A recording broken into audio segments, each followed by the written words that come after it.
ನಾನು ಈಗ ಆರ್.ಡಿ. ಕಾಮತ್ ವಿರಚಿತ ಹೃದಯ ದೇಗುಲ ನಾಟಕದ ಒಂದು ದೃಶ್ಯವನ್ನು ನಿಮ್ಮ ಮುಂದೆ ಅಭಿನಯಿಸುತ್ತಿದ್ದೇನೆ.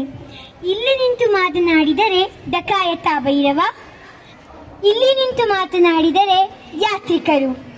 ಇಲ್ಲಿ ಡಕಾಯತ ಭೈರವ ಯಾತ್ರಿಕರಿಗೆ ಹಿಂಸೆ ಕೊಡುವ ದೃಶ್ಯವನ್ನು ಮಾಡುತ್ತಿದ್ದೇನೆ. ನಿಲ್ಲಿ, ಯಾರು ನೀವು?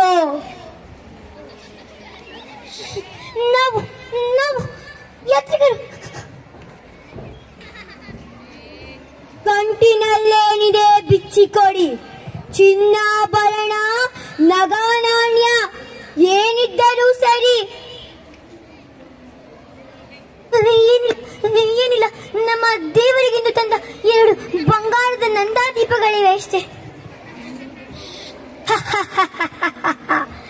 ಆ ನಿನ್ನ ಕಲ್ಲು ದೇವರಿಗೂ ನಂದಾದೀಪ ಬೇಕೇನೋ? ಇಲ್ಲಿ ನೋಡು, ಇಲ್ಲಿ ನಿಂತಿದ್ದೇನೆ ಪ್ರತ್ಯಕ್ಷ ದೇವರು. ನನಗದರ ಅವಶ್ಯಕತೆ ಇದೆ.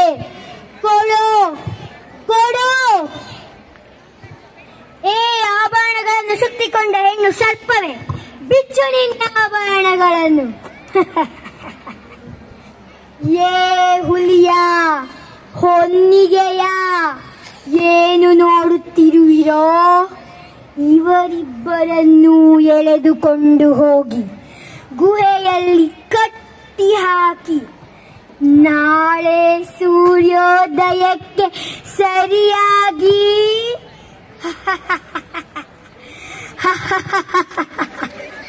ಅಯ್ಯಯ್ಯೋ ನಮನ್ ಕೊಲ್ಬೇಡಿ, ಅಯ್ಯಯ್ಯೋ ನಮನ್ ಕೊಲ್ಬೇಡಿ. ಈ ಮೃತ್ಯುಮುಖೆಯನ್ನು ಇಲ್ಲಿ ಏಕೆ ನಿಲ್ಲಿಸಿರುವೆನು ಬಲ್ಲಿರಾ? ನನಗಿವಳ ಮೇಲಿನ ಸೇಡು ತೀರಿಸಿಕೊಳ್ಳಬೇಕಾಗಿದೆ. ಸೇಡು ಸೇಡು ಸೇಡು. ಕಳ್ಳತನ ನನ್ನ ವೃತ್ತಿಯಾದರು.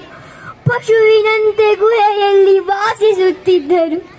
ತೊದಲು ನುಡಿಯಿಂದ ಅಪ್ಪ ಎಂದು ಕರೆವ ವಾತ್ಸಲ್ಯದ ಕುಡಿ ನನ್ನ ಉಡಿಯಲ್ಲಿತ್ತು. ಅದನ್ನೀ ರಕ್ಕಸೆಯು ಮಾರಿಕಾ ರೋಗದ ರೂಪದಲ್ಲಿ ಬಂದು ಹಿಡಿದಳು. ನಾನು ನನ್ನ ಮಗುವಿಗಾಗಿ ಬೇಡಿಕೊಂಡೆ, ಕಾಡಿಕೊಂಡೆ. ಅವಳ ಕಾಲ ಕಲ್ಲಡಿಯಲ್ಲಿ ನನ್ನ ತಲೆಯ ನಪ್ಪಳಿಸಿಕೊಂಡೆ.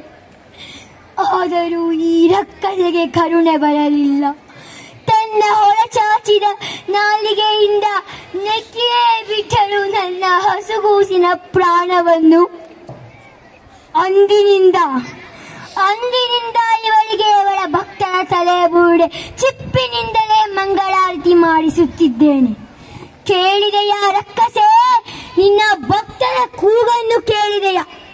ಕಲ್ಲಿನಿಂದಿಳಿದು ಬಾ, ಭೂಮಿಯಿಂದೆದ್ದು ಬಾ.